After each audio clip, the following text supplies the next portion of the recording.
에스라 9장 1절 2절 말씀 보도록 하겠습니다. 계속해서 이제 2024년에 들어와서 말씀 묵상을 하고 있잖아요. 그래서 이제 에스라 지난주하고 그리고 지지난주에 에스라 말씀을 보았는데 이제 함께 보도록 하겠습니다. 9장 1절 2절 말씀인데 우리 함께 한 목소리로 두 절이니까요. 우리 함께 봉독하도록 하겠습니다. 시작.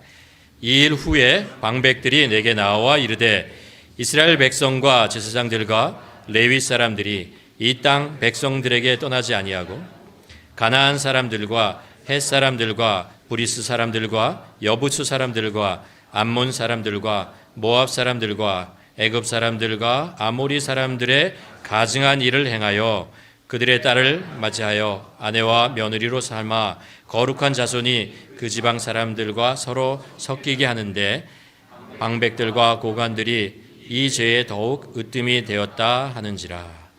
아멘. 오늘 여러분과 이제 에스라서 말씀을 나누는데 설교 제목이요. 무엇이 문제인가라는 제목입니다. 이 제목을 짓게 된 데는 무엇이 문제인가라는 것 두 가지 뉘앙스가 있는 것 같아요.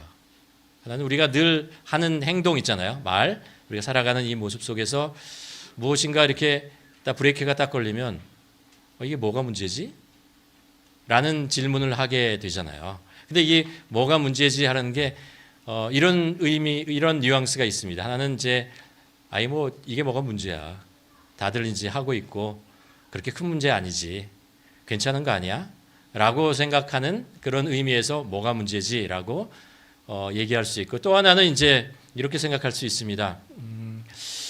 이게 별거 아닌 것 같은데 이게 어떤 문제를 일으키는 거지? 지금 있는 상황이 어떤 문제를 나중에 야기시키는 거지? 왜 이런 일들이 생긴 거야? 라고 좀 더 심각하게 이 문제를 한번 짚고 넘어가기 위해서 던지는 질문이 될 수 있을 것 같습니다. 오늘 우리가 이제 이 에스라서에 나오는 이 사건들 있잖아요. 우리가 이제 에스라서가 1장에서 6장 그리고 7장에서 10장 이렇게 두 파트로 나누게 되는데, 앞쪽에는 이제 예루살렘 성전이 건축되는 그 과정, 22년에 있었던 이야기들을 이제 기록하고 있고, 그리고 이제 7장부터는 에스라가 이제 2차로 예루살렘에 귀환한 후에 그 다음에 건축된 그 성전 예루살렘에 돌아온 이스라엘 백성들의 삶, 신앙을 돌아보면서 그들에게 어떤 문제가 있다는 것을 발견하고 그것에 대해서 이제 접근해 나가고 해결해 나가는 그런 이야기들을 하고 있습니다. 여기서 생기는 문제입니다. 이것이 뭐가 문제인가라는 거죠. 좀 배경 설명을 하면요. 예루살렘 성전이 70년 만에 다시 건축되었습니다. 그러니까 586년에 예루살렘 성전이 이제 바벨론에서 파괴된 후에, 그리고 나서 바벨론으로 이제 끌려가고 돌아와서 다시 성전을 짓고 516년에 70년 만에 이제 성전이 이제 예루살렘에 세워지게 되는 것이죠. 그리고 나서 이제 시간이 또 흘렀습니다. 시간이 한 60년 정도 흘렀습니다. 페르시아의 그 당시 왕이었던 아닥사스다 왕이 조서를 내려서 이런 이야기를 합니다. 7장 13절에 보면 우리나라에 있는 이스라엘 백성들과 저희 제사장들과 레위 사람들 중에 예루살렘으로 돌아갈 뜻이 있는 자는 누구든지 너와 함께 갈지라 라는 이야기입니다. 여기서 너라고 하는 것은 에스라를 이제 얘기를 하고 있는 것입니다. 그래서 에스라가 458년에 귀환의 뜻을 가진 사람들 1775명 정도를 데리고 이제 예루살렘으로 돌아갑니다. 이게 이제 첫 번째 귀환에 의해서 두 번째 귀환으로 이루어지는 것입니다. 첫 번째 이제 이스라엘 백성들이 고레스의 칙령에서 예루살렘으로 돌아갔을 때 인원이요 한 5만 명 정도 돼요. 5만 명 조금 안 되는데 4만 9천 어느 정도 되는데, 지금 두 번째 귀환으로 해서 이제 돌아가는 사람이 몇 명이냐면 1775명 정도 되는 거예요. 굉장히 적은 수가 이제 다시 예루살렘으로 이제 돌아가게 됩니다. 그때 이제 그들을 예루살렘으로 이제 인도했던 사람이 에스라예요. 에스라는 어떤 배경을 가지고 있냐면 아론의 이제 제사장, 대제사장 아론의 이제 자손입니다. 그래서 제사장 계속해서 바벨론에 있으면서도 제사장의 그 혈통을 이어갔던 사람이고, 또 하나 제사장이면서 하나님의 말씀, 율법을 정통하고 가르쳤던 사람이에요. 그래서 학사다, 서기관이다라고 칭하는 그런 사람이었습니다. 5개월의 시간을 거쳐서 1,500km를 걸어서 뭐 마차를 타고 위험한 상황들을 다 하고 이제 예루살렘으로 왔어요. 그 예루살렘에 와서 이제 예루살렘 성전을 보고 거기서 이제 번제를 드리죠. 그리고 나서 생긴 사건이 오늘 9장 1절에서 있는 사건입니다. 무슨 사건이냐면요, 그곳에 이제 예루살렘 성전이 세워지고 사람들이 그곳에 와서 이제 한 80년 정도 이제 살았습니다. 그런데 그들이 살아가는 모습이 문제가 됐어요. 모습에 대해서 이야기를 듣게 되는데 1절에 보면 이렇게 얘기하죠. 그 후에 방백들이 내게 나와 1인칭으로 이제 쓰고 있습니다. 내가 이제 라고 하는 것이 에스라죠. 내게 나와 이르되 이스라엘 백성과 제사장들과 레위 사람들이 이 땅 백성들에게 떠나지 아니하고 라는 거죠. 이 땅 백성들이 누구냐 하면 가나안 사람들과 헷 사람들과 브리스 사람들과 여부스 사람들과 암몬 사람들과 모압, 애굽, 아모스 사람들의 가증한 일을 행하여라고 얘기합니다. 이들이 이제 그 예루살렘에 와서 살아가는데 그들이 그 땅에 있던 많은 민족들과 섞여 살면서 그들이 하고 있는 가증한 일들을 배우고 그 일들을 자기의 삶 속에서 실천하고 살아가고 있다라는 것을 이제 고발하는 내용입니다. 에스라가 이 이야기를 들으니까 기가 막히고 놀랄 수밖에 없었죠. 70년 동안 그들이 얼마나 많이 반성하고 회개하고 이제 돌아와서 하나님의 백성의 정체성을 세우겠다고 그 어려운 상황 속에서 예루살렘 성전을 세웠는데 시간이 지나면서 점점 그들이 그 땅에 있는 사람들과 섞이며 하나님의 백성으로서의 정체성을 잃어버리고 있다. 죄를 가증한 일을 하고 있다라는 이야기를 듣게 됩니다. 이제 에스라서에서 얘기하고 있는 가증한 일이라고 하는 것은 대표적인 것이 우상 숭배를 얘기하고 있습니다. 그리고 그들의 신앙이 하나님을 향한 신앙이 이제 우상도 섬기고 하나님도 섬기고, 그러니까 이게 형식적이 될 수밖에 없잖아요. 어떻게 이것저것 신을 다 진실하게 다 섬길 수 있겠어요? 형식적인 신앙으로 가게 되는 것입니다. 그래서 에스라에서 이런 이야기를 합니다. 이어서 말씀하고 있는 것이 뭐냐? 왜 그들이 그렇게 되었는가? 왜 그들이 이방 민족들의 가증한 일을 따라서 하게 되었는가라는 것들을 이제 9장 2절에 가서 이렇게 설명하고 있습니다. 그들의 딸을 맞이하여 아내와 며느리로 삼아 거룩한 자손이 그 지방 사람들과 서로 섞이게 하는데 방백들과 고겐들이 이 죄에 더 으뜸이 되었다. 좀 뒤로 가면 14절에 보면 이걸 좀 더 분명하게 설명하는데 뭐라 하냐면 가증한 백성들과 통혼하니라 하오리다라고 얘기를 합니다. 통혼. 그러니까 그들과 결혼을 했다라는 이야기를 하고 있습니다. 이게 이제 이 말을 이제 원어로 한번 찾아봤어요. 그랬더니 어떤 이야기냐면 이런 거예요. 이방인의 사위가 되고 자기 딸의 남편을 삼는다라는 거예요. 그러니까 자기의 아들이 이방인의 사위가 되는 거죠. 그리고 이방인의 아들이 나의 딸의 남편이 되는 그 이야기를 하고 있는 것입니다. 그러니까 이 원어적 의미를 가만 보면요, 이 젊은 남녀가 이렇게 살다가 서로 만나서 결혼해서 눈이 맞아서 결혼하고 뭐 이랬다는 뜻이 아니고요. 그 부모가 적극적으로 그 일을 주선하고 그 일을 해서 나의 딸과 나의 아들이 이방의 아들과 딸과 결혼하도록 이렇게 만들어가는 있잖아요. 그런 일들을 적극적으로 했다라는 의미를 그 안에 내포하고 있는 거예요. 물론 이유가 있겠죠.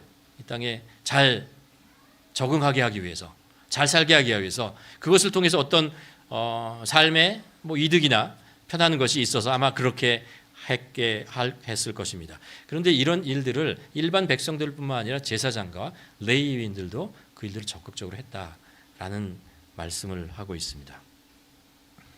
여기서 이제 한번 질문하게 되는 거죠. 그래서 무엇이 문제입니까? 그게 도대체 무슨 문제란 말입니까? 라는 것입니다.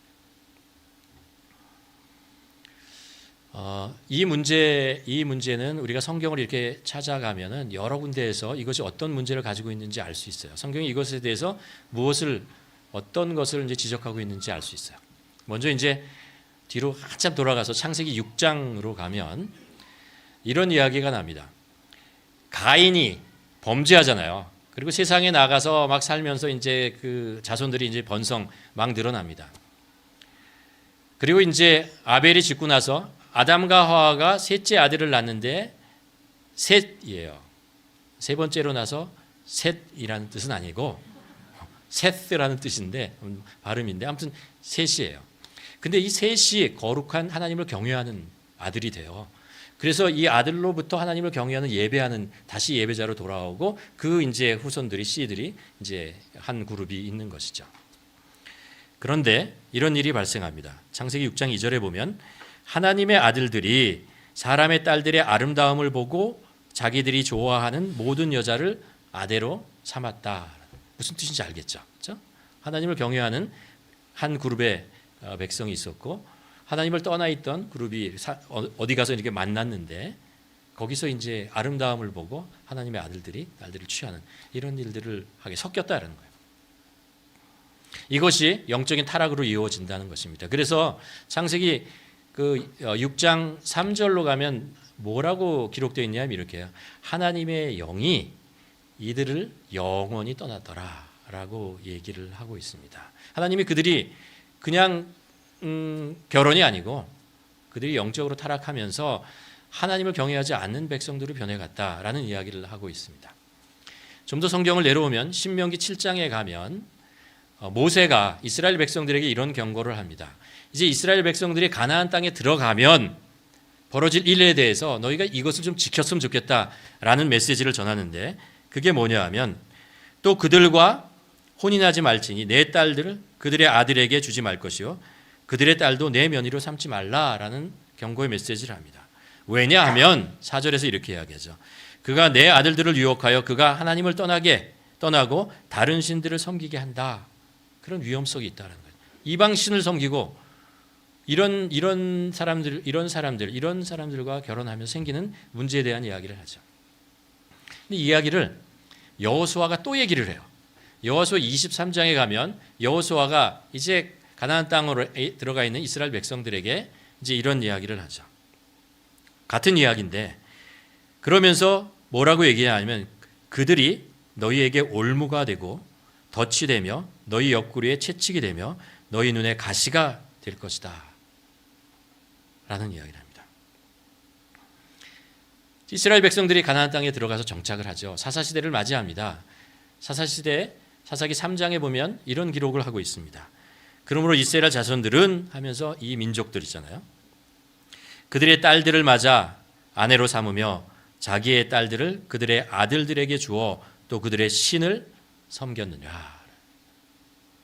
하지 말라는 것이 실제로 일어났고 그 일들이 어디로 이루어지냐면 그냥 결혼이 아니고 그들이 믿는 그 신들을 섬기게 되었다라는 이야기를 합니다.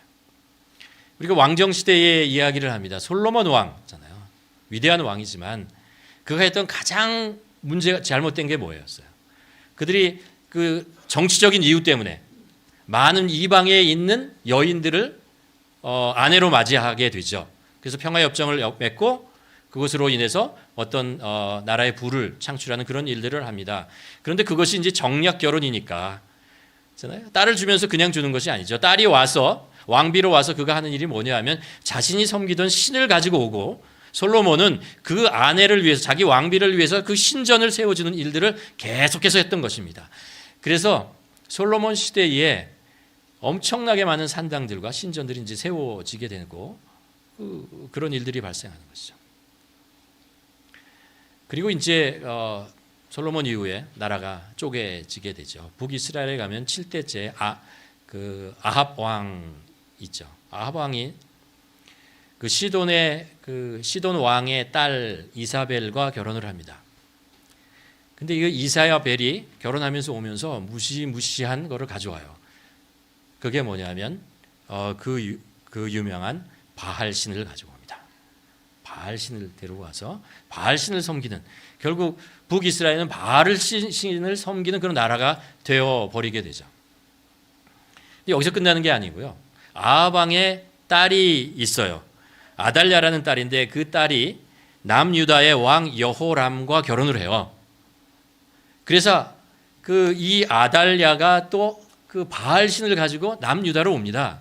그래서 남유다마저도 이방신을 섬기는 것에 점점점 노출되고 나라가 문제가 생기게 되는 것입니다. 결국 어떻게 되었는가라는 거죠. 북이스라엘과 남유다가 다 하나님을 믿는다고 하면서 한편으로 계속 믿어요. 안 믿는 게 아니에요, 사실은. 믿는다고 하면서 바알신을 섬기고 아세라신을 섬기고 다양한 신단들과 이런 것들이 생겨나는 그런 나라가 되어버리죠. 결국 망해요. 북이스라엘은 아시리아에서 망하고 남유다는 바벨론에서 망해서 70년간 포로 생활을 하게 됩니다. 그들이 질문을 했어요. 무엇이 잘못되었는가? 우리가 무엇을 잘못했길래 뭐가 문제인가라는 것을 하죠. 그게 우리들이 하나님에 대한 신앙을 잃어버렸다. 우리의 신앙의 정체성, 우리 민족의 정체성을 잃어버렸다라고 생각을 하죠. 깨닫고 다시 돌아와요. 돌아와서 제일 먼저 하나님의 성전을 짓는 일을 하죠. 그런데 성전이 세워지고 70년의 세월이 흐르면서 그들이 가지고 있던 그 생각 잊어버리게 됩니다. 그리고 다시 그 조상들이 지었던 죄를 다시 짓게 되고, 그리고 그들에게 우상들이 들어오고 있잖아요. 그런 일들이 발생하는 거예요. 가증한 그 이방 민족들이 행하고 있던 가증한 일들을 들어온 뿐만 아니라 그들이 그것을 따라서 하고 있는 그런 일들을 발생하게 되고, 그것을 이제 에스라가 와서 보고 한탄하며 충격을 받게 된 것입니다. 그러니까 무엇을 문제로 여기냐 하면요, 그 이방신을 섬긴 거예요. 그런데 그것이 그 땅에 있는 사람들과 결혼을 하고 신이 들어오게 되었다라는 거죠.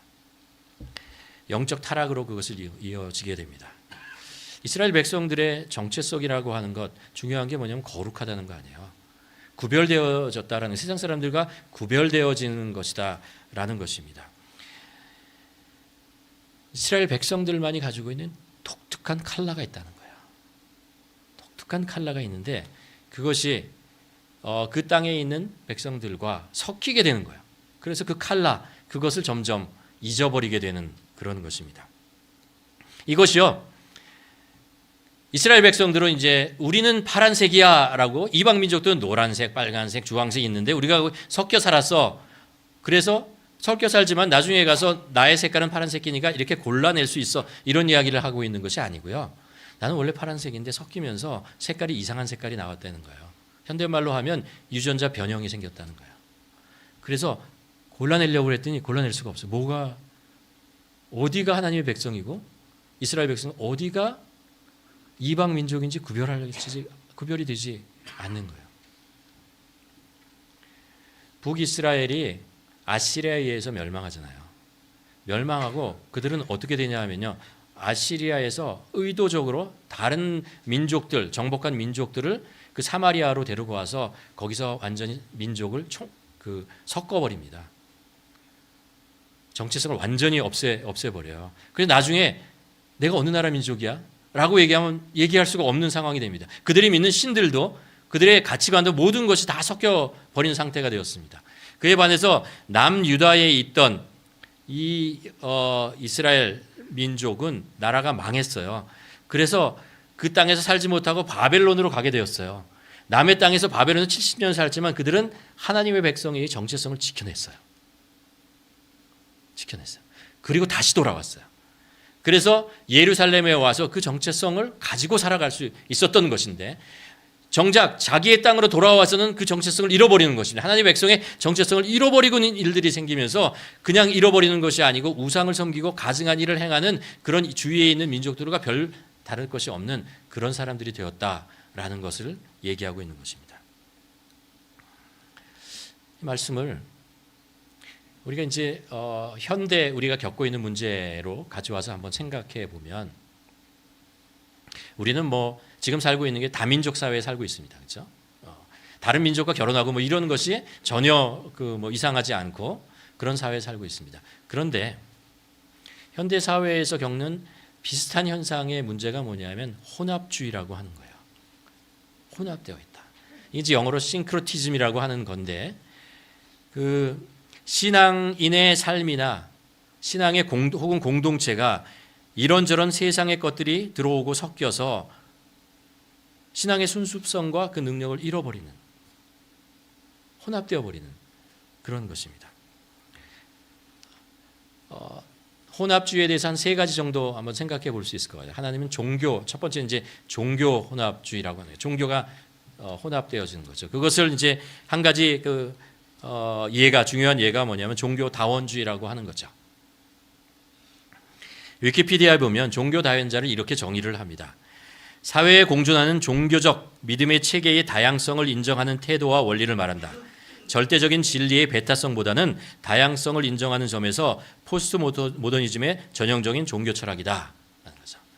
무슨 일인지 잘 모르겠죠. 그렇죠? 왜 사람들이 이렇게 어렵게 쓰는지 모르겠어요. 간단히 얘기하면 이런 것입니다.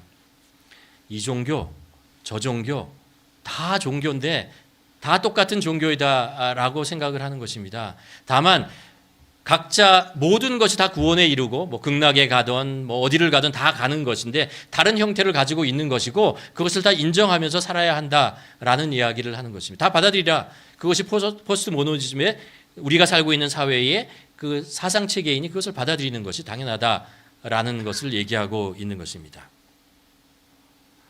어떤 사람이 기독교를 믿던 유교를 믿던 불교를 믿던 천당에 가든 극락에 가든 굳이 그러면 되는 거지. 굳이 예수님을 믿어야만 하느냐라는 것입니다. 종교는 다 같은 것이다. 목적지는 다 같은데 가는 길만 다르다라고 얘기하는 거죠. 그게 이제 종교 다원주의라고 하는 것입니다. 사실 합리적인 생각이죠. 그렇죠? 합리적인. 우리 종교적인 갈등을 최소한으로 만들 수 있는 어떤 방법을 생각해낸 거죠. 방법을 생각해내죠. 그러니까 종교다원주의라는 기본적으로 인본주의에서 나온 것입니다. 인본주의 측면에서 바라보면 그렇게 종교를 바라보는 게 인간에게 편해요. 유리하고 좋아요. 어느 하나가 진리라고 얘기하면 그것 때문에 문제가 생길 수 있으니까라는 거죠. 근데 여러분 진리라고 하는 것은 배타적일 수밖에 없어요. 진리라는 것은 하나이고 진리가 아닌 것은 아니다라고 얘기를 해야 진리가 되는 건데 이것도 진리이고 이것도 진리이고 저것도 진리라면 진리가 없다는 거죠. 아무것도 진리가 아니라는 것과 동일한 이야기를 하고 있는 하는 것입니다. 그런데 이것을 세상 사람들만 말하는 것이 아니고 우리 기독교인 중에서도 이렇게 얘기를 합니다. 괜찮잖아요. 저기는 저기서 믿고 잘 살면 되고 나는 이거 믿고 잘 살면 되는 거고 그런 거 아니야. 뭐 그거 가지고 이렇게 자꾸 악유하지 마. 따지지 마. 이런 이야기를 하기도 합니다. 근데 성경을 보면요. 성경에서 얘기하는 것은 그렇지 않아요. 우리 인간의 그런 합리적인 생각과 다른 이야기를 합니다. 요한복음 14장에 보면 예수께서 이러시되 내가 곧 길이요 진리요 생명이니 나로 말미암지 않고는 아버지께로 올 자가 없다. 예수 그리스도를 통하지 않고는 하나님께 갈 자가 없다라고 얘기합니다. 사도행전 4장에 보면 다른 이로서는 구원을 얻을 수 없사니 천하 인간의 구원을 얻을 만한 다른 이름을 우리에게 하나님께 주시 않으셨다. 인간의 이성이 성경의 말씀보다 더 지혜롭고 더 좋다라고 생각하는 거죠. 과연 그런 것인가? 이게 이제 종교 다원주의 혼합되는 거죠. 많은 기독교 내에서도 이것에 대해서 동의를 합니다. 또 하나 이제 혼합주의 중에 하나가 가치 혼합주의라는 것.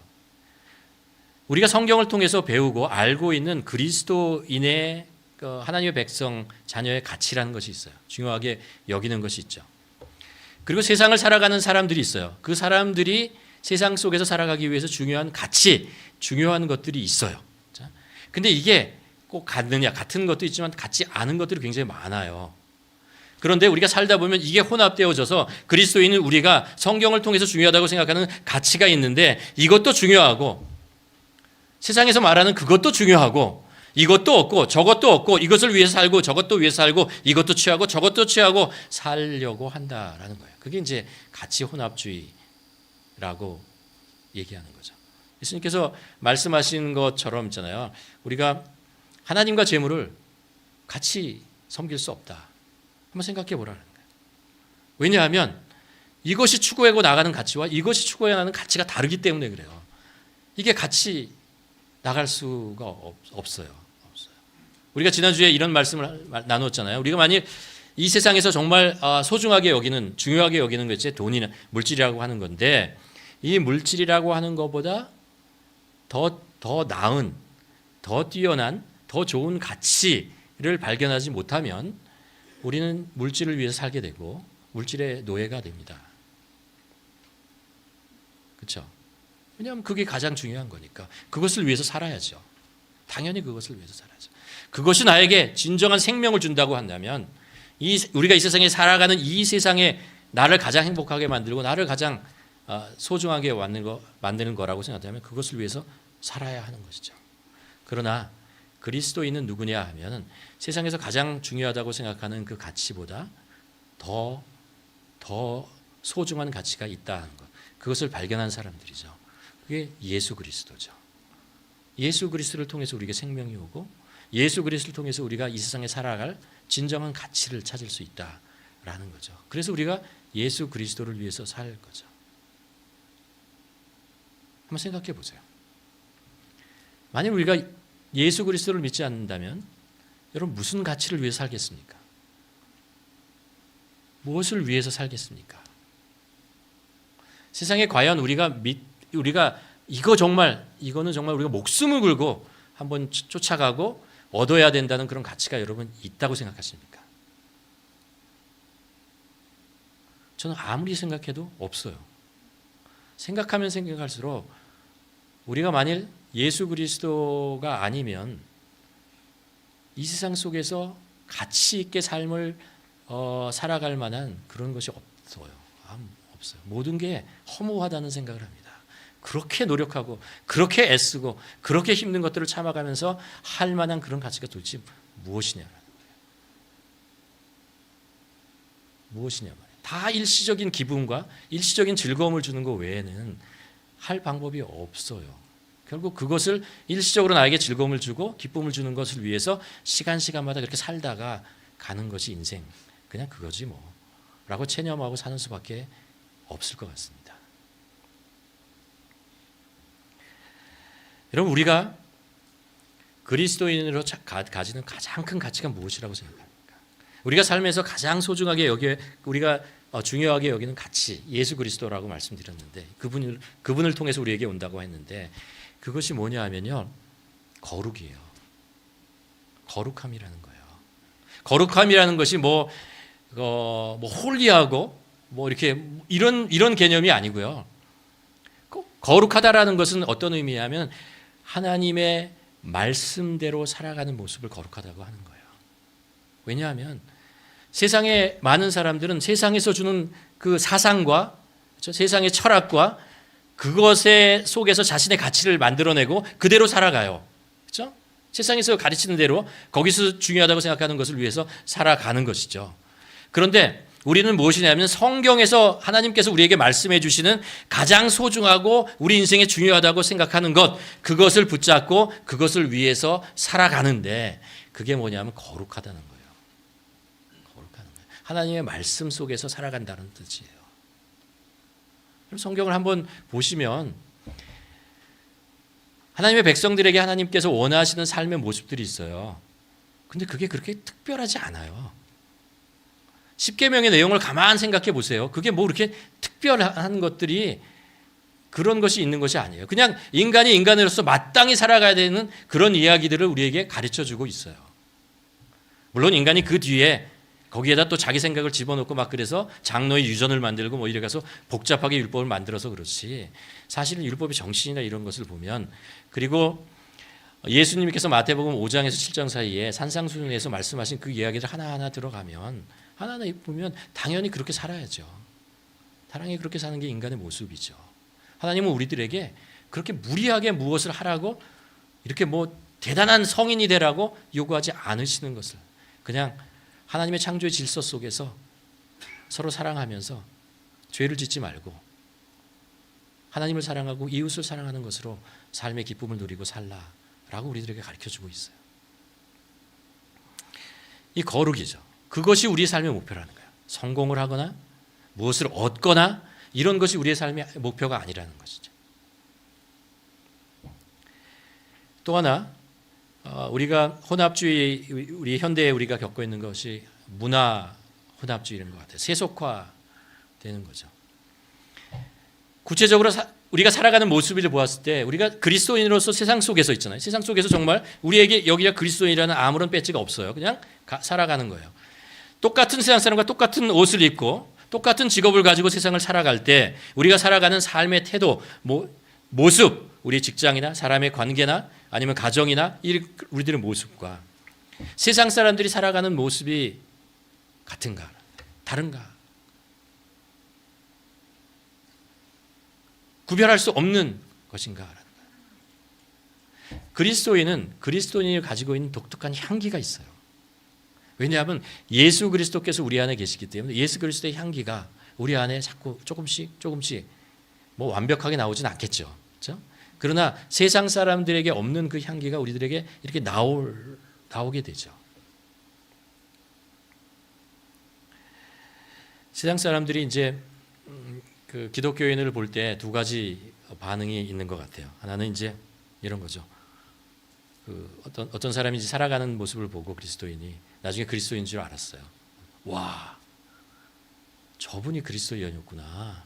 그래서 저분이 믿는 하나님이면 나도 믿고 싶다. 이렇게 반응하는 사람들이 있어요. 없을 것 같아요? 있다니까요. 믿으세요. 있어요. 근데 반대로 여기는 아무도 쳐다보면 안 돼요. 땅을 보면서 생각해야 돼요. 저 사람이 그리스도인이라고? 나 절대 저 사람이 가는 교회는 안 가. 있잖아요. 무엇이 문제인가? 라는 생각을 해보면요. 저는 이제 중보기도 하면서 그런 말씀을 나누는데 지난주에 캐나다 연방정부에서 법안을 하나 새로 만들었습니다. 그게 뭐냐 하면은 이제 온라인 Harms Act라고 하는 건데 한국말로 하면 온라인에서 일어나는 것이에요. 피해 방지 조치에 위한 법안을 만들었습니다.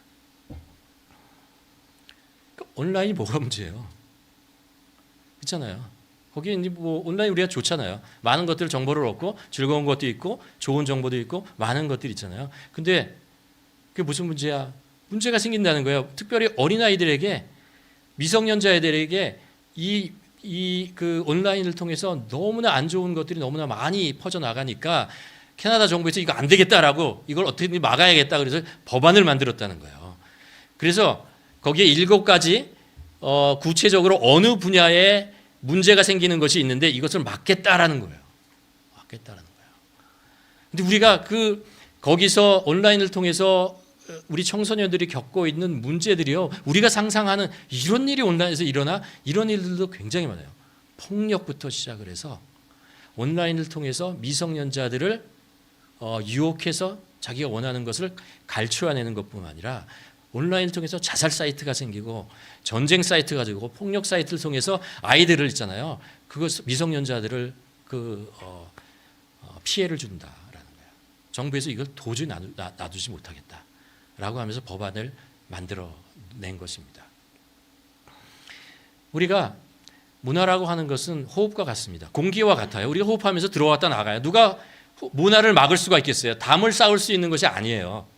그렇잖아요. 우리가 어떻게 온라인이나 TV나 아니면 신문지상에 이런 걸 보면서 있잖아요. 우리는 요 신문은 봐야 돼. 요 기사는 보지 말아야 돼. 이거를 구별해낼 수 있겠어요. 그냥 막 들어오는데 우리의 눈에 막 들어오고 우리 자녀들한테 막 들어오는데 그것을 어떻게 막겠어요?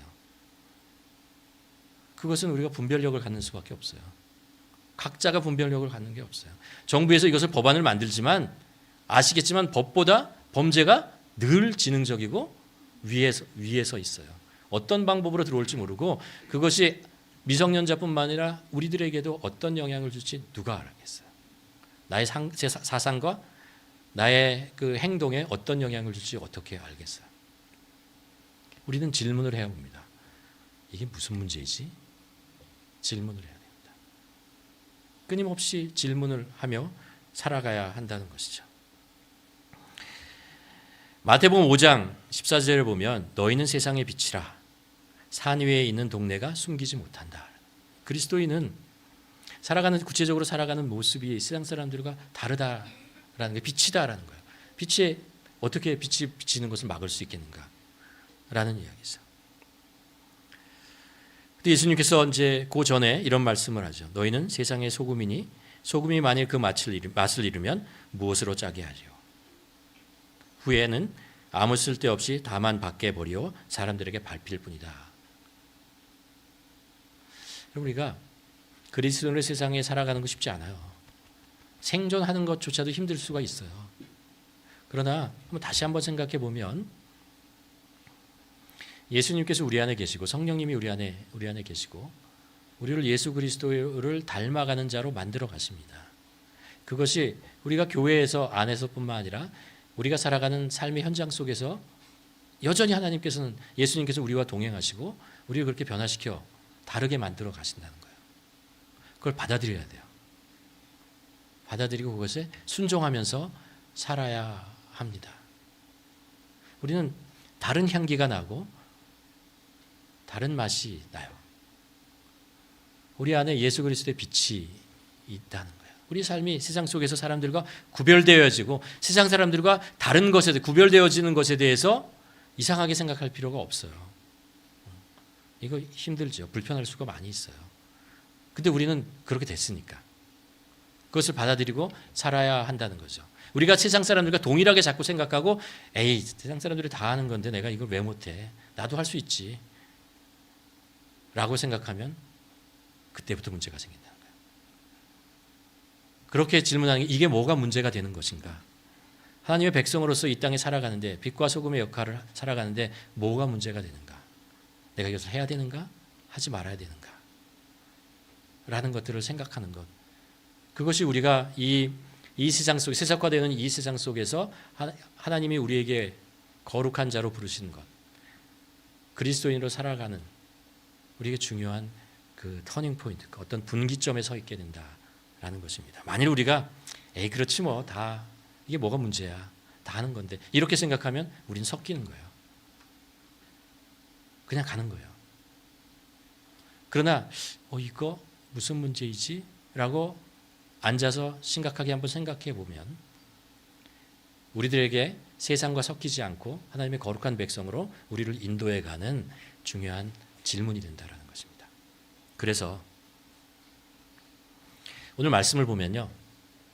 에스라가 어떤 이야기를 하냐면 이런 이야기를 합니다. 그들이 이렇게 가증한 일을 하게 된 것, 그것이 이렇게 통혼하면서 생긴 문제다라는 것을 하나를 얘기하면서 그것보다 더 근본적인 문제가 있다고 얘기를 해요. 그 근본적인 문제가 뭐냐 하면요. 이들이 하나님의 말씀을 몰라서 그렇다는 거예요. 그리고 하나님의 말씀을 가르칠 만한 영적인 지도자가 없어서 그렇다고 생각을 하게 됩니다. 나중에 이제 스가랴 이제 마지막 장 10장에 가면은 이 문제들을 해결합니다. 에스라가 사람들을 불러놓고 이렇게 기록되어 있습니다. 그들이 다 손을 잡아 맹세하여 그들의 아내를 내보내기로 하고 또 그 죄로 말미암아 숫양 한 마리를 속죄제로 드렸으며라고 얘기합니다. 이 문제가 굉장히 큰 거로 지금 에스라서를 읽어보면 굉장히 큰 문제인데요. 한번 숫자로 카운트해 보잖아요. 이 문제 통혼이라는 문제로 걸린 사람들이 몇 명이냐 하면 몇 명일 것 같아요? 114명이에요. 114명이에요. 한번 카운트 해보세요. 114명이에요. 거기에 5만 명이 왔고 80년이 지났으니 얼마나 사람들이 많아졌겠어요? 1775명이 왔는데 얼마 안 되지만 굉장히 많은 사람들이에요. 수십만 명이 살았을 거예요. 그중에 114명밖에 없었어요. 찾아낸 거예요. 근데 그게 왜 그렇게 문제가 되냐? 이것이 큰 문제로 계속해서 눈덩이처럼 커진다라는 것이고, 그리고 나서 그들은 이제 내보내죠. 그리고 나서 이스라엘 백성들에게 회개하게 하고 같이 통회하고 번제를 드리는데, 어떤 번제를 하냐면 속건제라는 번제를 드려요. 그 속건제라고 하는 것은 언제 드리는 거냐 하면요, 내가 잘못하고 있는 것을, 죄를 짓고 있는 것을 의식하지 못하고 죄를 지었을 때 하는 거예요. 내가 죄를 지을 것을 잘 모르고 부지불식간에 지었던 죄를 그렇구나 나중에 깨닫고 회개하고 할 때 하는 게 속건제라는 거예요. 그게 무슨 얘기예요? 이들에게 지금 자신들이 하나님의 말씀이 그들에게 들어가 있지 않으니까, 무엇이 옳은 길이고 무엇이 옳지 않은 것을 모르니까 그들이 그냥 문화 속으로 그냥 들어가면서 했던 행동들이 자기가 뭐를 잘못하는 건지 몰랐다는 거예요. 왜요? 60년 동안 있잖아요. 80년이죠. 하나님의 말씀이 제대로 그들에게 가르쳐지지 않고 하나님의 말씀을 그들에게 가르쳐줄 만한 영적인 지도자가 없으니까 그냥 스르륵 그들의 신앙과 그들의 모든 것들이 세상 사람들과 혼합되어졌다는 것입니다. 말씀은 옳고 그름을 구별해주는 기준이잖아요. 표준이 되는 거잖아요. 우리가 그리스도인으로 하나님의 백성으로 어떻게 살아가느냐를 우리가 질문을 한다면 여러분 뭐라고 대답하시겠어요? 성경을 봐야죠. 하나님의 말씀을 봐서 우리가 어떻게 사는 것을 배워나가야 하는 것이죠. 그런데 그 말씀이 배워지지 않으니까, 가르쳐지지 않고 그 말씀을 가르쳐줄 사람이 없으니까 사람들이 그것을 놓치게 되는 것입니다. 그것이 이 백성들이 점점 더 세속화되어지는 그런 원인이 되었다라고 합니다. 에스라서 이후에 느헤미야가 나타나잖아요. 3차 이제 교환을 느헤미야가 하는데, 느헤미야가 52일 만에 이제 성벽을 세우죠. 그렇죠? 그리고 나서 이스라엘 백성들을 다 모읍니다. 그리고 에스라를 초청을 하죠. 그리고 에스라에게 이 백성들에게 하나님의 율법을 가르쳐 주십시오라고 합니다. 그래서 에스라가 하나님의 이 사람들에게 하나님의 말씀을 가르쳐 주기 시작을 합니다. 성전이 멋있게 지어졌는데, 열심히 지어서 세웠는데 그 안에 하나님의 말씀이 없는 거예요. 우리가 그리스도인으로 이 땅에서 살아가고 있는데, 있잖아요. 나 그리스도인이야 고백했는데 하나님의 말씀이 우리 안에 계속해서 배워지고 훈련되고 축적되고 그것이 우리의 삶을 변화시키는 능력이 되어져야 하는데, 그런 것이 딱 막히면 우리는 세상 사람들과 별 구별할 수 없는 존재가 되어버린다라는 이야기죠. 여러분, 기독교는요, 성경 위에 세워진 종교예요. 이 말씀이, 성경책이 없으면 그리스도인은요 다 다를 거예요. 지방마다 다 다르고 사람마다 다 다른, 똑같이 여호와 하나님이라고 얘기하지만 다른 하나님을 그들이 섬기게 되고 이상한 행동들이 계속해서 나오게 될 것이 분명합니다. 우리는 우리의 신앙을 말씀 위에 세워야 돼요. 옛날부터 그리스도인에 대한 별명이 있었어요. 그리스도인은 책의 사람이다라고 그랬어요. 그 책이 무슨 책이냐? 성경책이에요. 성경책을 늘 가지고 성경책을 읽고 살았다라는 사람. 그것이 우리 삶의 표준이고 우리를 이끌어가는 힘이 되었다라는 것입니다. 성경책을 읽지 않으면 나는 그리스도인으로 살 수 없어요. 할 수 없어요. 성경을 통해서 하나님의 말씀을 배우고 익히고 그 속에서 나를 향한 하나님의 음성을 들을 수 있는 그런 훈련이 되어져야 됩니다. 우리가 요즘 매일 말씀 묵상 하잖아요. 많은 분들이 참여하시는 것 같은데, 여러분 우리가 이거 잘 해놓으면요, 잘 해놓으면 큰 힘이 돼요. 큰 힘이 됩니다. 매일매일 한다는 게 좀 힘들 수는 있지만 하루에 한 30분 정도 시간을 들여서 계속 해나가면 이것이 우리를 붙잡아주는 큰 반석이 됩니다. 흔들리지 않은 반석이 된다는 거죠. 우리가 제자훈련도 하고 그렇습니다. 다양한, 여러분 그것 속에서 우리 모두가 배워야 합니다. 하나님의 말씀을 배워야 합니다. 그리고 그 말씀이 우리의 삶을 이끌어가도록 해야 합니다. 바라기는 하나님의 말씀이 우리 모두에게 생명이 되고 진리가 되었으면 좋겠습니다. 그리스도인은 두 가지 씨름을 하는 사람이에요. 하나님은 진리가 무엇인가 하는 싸움이에요. 무엇이 참된 구원의 길이고 무엇이 진리인가. 또 하나는 우리가 믿는 바대로 어떻게 살아야 하는 것인가라는 싸움이에요. 우리가 믿는 대로 어떻게 세상 속에서 우리가 살아야 하는가라는 것들을 계속해서 씨름해야 되는 사람들입니다. 하나님의 말씀대로 그것을 우리가 하나님의 말씀 속에 성경 속에서 찾아야 하는 거죠.